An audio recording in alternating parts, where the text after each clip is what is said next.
For our GapMinder project, we decided to look at income per capita and how it affects total deaths by suicide. We predicted that if countries have higher income per GDP, then suicide rates will be higher. We predicted this because, as the saying goes, more money, more problems. You see celebrities that have millions of dollars who end up committing suicide. For example, Robin Williams had plenty of money and in the end decided to end his life.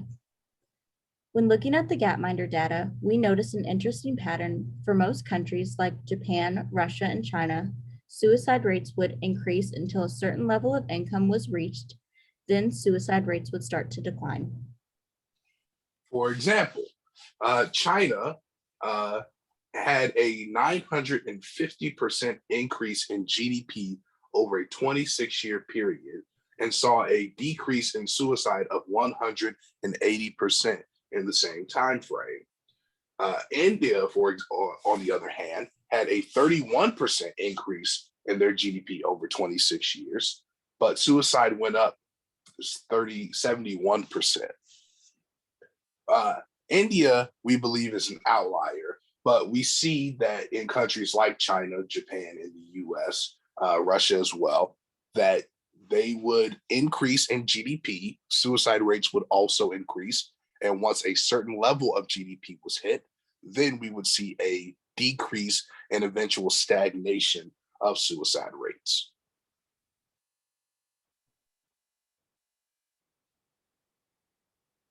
When we saw these findings, we were so interested we thought there must be another factor playing a role in the number of suicide rates.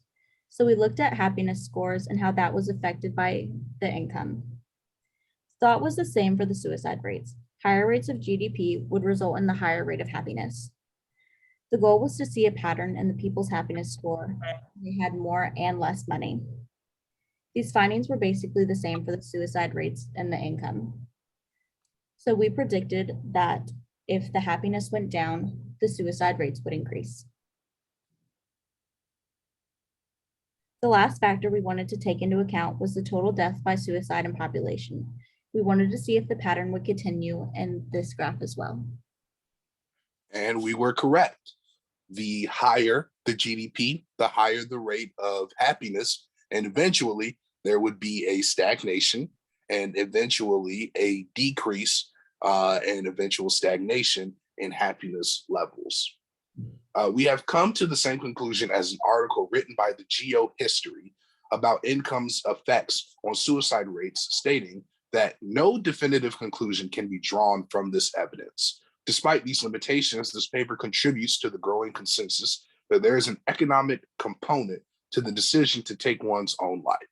We believe that there has to be something that the data isn't showing that is going on in people's lives that causes them to commit suicide, some omitted variables not represented by the data currently collected.